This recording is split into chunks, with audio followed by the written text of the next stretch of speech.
भाषा भोजपुरी को शामिल करो, शामिल करो, शामिल करो। डॉक्टर राजेंद्र प्रसाद की भाषा भोजपुरी को संविधान में शामिल करो, शामिल करो, शामिल करो। जय प्रकाश नारायण की भाषा संविधान में शामिल करो, शामिल करो, शामिल करो। क्या मांगे हैं आप लोगों की?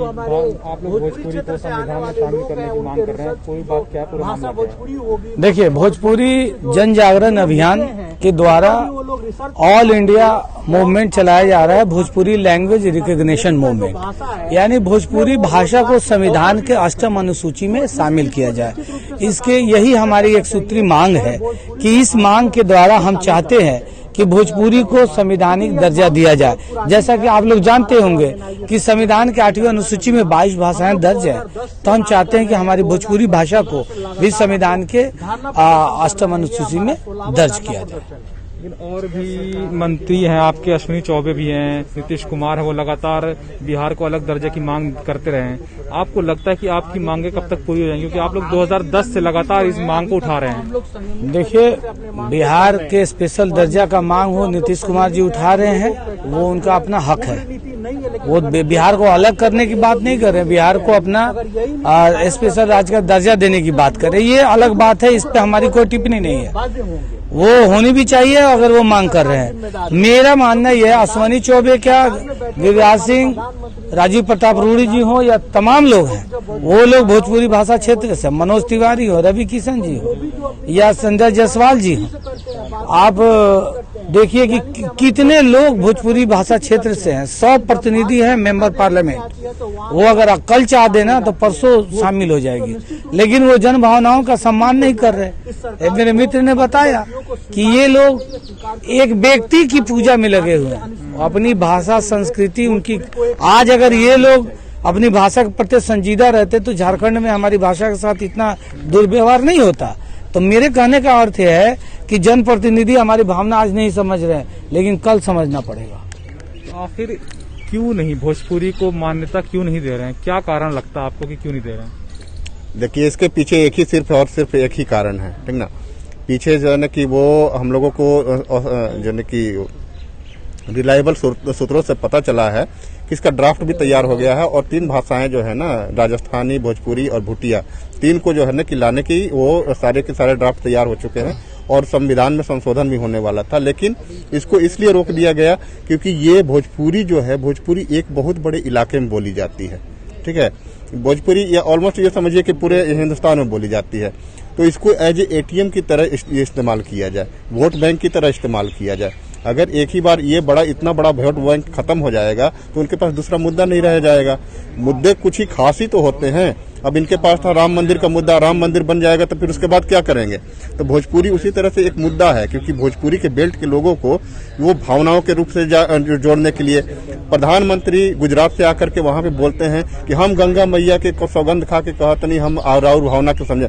भोजपुरी से स्टार्ट करते हैं, तो भोजपुरी से स्टार्ट करने के पीछे साइकोलॉजी को समझिए। साइकोलॉजी क्या है? वहाँ के लोगों की आत्माओं से, वहाँ के लोगों के जन की अपने अपनाव को जोड़ने के लिए लोग क्या होंगे, भावनाओं से जुड़ जाएंगे। लोग जो है ना कि वो आकर के जो है ना कि उससे जो भोजपुरी, क्योंकि ये अरे वो गुजरात से आकर के और हमारी भाषा में बोल रहे। मुझे लगता है कि ये सिर्फ वोट बैंक के लिए राजनेता यूज कर रहे हैं बिहारियों को, भोजपुरी लैंग्वेज को यूज नहीं कर रहे हैं, रोके हुए हैं। 8वीं संविधान में लाने की जो हमारी मांग है, इसको रोके हुए हैं।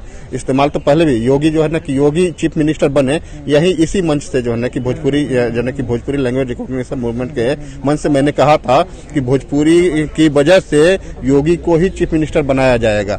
अब ये देखिए, उस समय हुआ, उनको बनाया गया क्योंकि ये जो है कि भोजपुरी में इनका बहुत बड़ा जो है कि पैठ था। लेकिन आज वही भोजपुरी के लिए वो उपेक्षित हो रहे हैं। तो ये है कि भोजपुरी को मिलेगी, और अब की जो संविधान में संशोधन होगा उसमें हमको दर्जा जरूर मिलने वाला है। और हमारा बिहार से इतने राजनेता आते हैं जी, आखिर क्या रीजन है, क्या कारण है जो वो लोग आवाज नहीं उठा रहे हैं? देखिए, सबसे बड़ी बात यह है कि जो बिहार से आने वाले ज्यादातर जो जनप्रतिनिधि हैं, वो कहीं ना कहीं जो है उनमें गट्स की कमी है। उनको ये लगता है कि जब हम भोजपुरी की डिमांड करेंगे तो हिंदी वाले लोग हम पर चढ़ जाएंगे, जबकि इसको समझने की जरूरत है कि बाप का कद कभी भी छोटा नहीं होता है बेटा का कद बढ़ने से। भोजपुरी को अगर भारतीय संविधान की 8वीं अनुसूची में मान्यता मिल जाती है, शामिल हो जाती है, तो इससे हिंदी के कद पे फर्क नहीं पड़ेगा। लेकिन उन लोगों की जो समझ है, उन्हें ये लगता है कि अगर भोजपुरी को अगर संविधान की 8वीं अनुसूची में मान्यता मिल गई तो इससे हिंदी का कद छोटा हो जाएगा, हिंदी को जो सम्मान मिलना चाहिए वो नहीं मिलेगा। क्योंकि अभी जो है सारे रिसर्च और सारी पढ़ाई लिखाई जो है हिंदी में होती है हम लोगों की, तो वहीं पर अगर भोजपुरी मिल जाएगा तो भोजपुरी में भी पढ़ाइयाँ शुरू हो जाएगी, भोजपुरी में भी रिसर्च होने लगेंगे, भोजपुरी में भी लोग पीएचडी करने लगेंगे, भोजपुरी के भी लेक्चरर प्रोफेसर बनने लगेंगे, रोजगार से जुड़ जाएगा। तो उन्हें इस बात का डर है कि इससे हिंदी का जो है ना, हिंदी के अस्तित्व पर सवाल उठने लगे, जबकि ऐसा नहीं है। हिंदी एक स्वतंत्र भाषा है, उसके बोलने वाले लोग हैं, हम लोग भोजपुरी भी बोलते हैं, हिंदी भी बोलते हैं, तो हम लोग दोनों भाषा के हैं। तो वैसे ही भोजपुरी के कद से हिंदी पर असर नहीं पड़ेगा, लेकिन उन लोगों को, उनमें से कुछ लोगों को ऐसा लगता है कि अगर भोजपुरी को मान्यता मिल गई तो उससे हिंदी का कद छोटा हो जाएगा। जबकि सच यह है कि कभी भी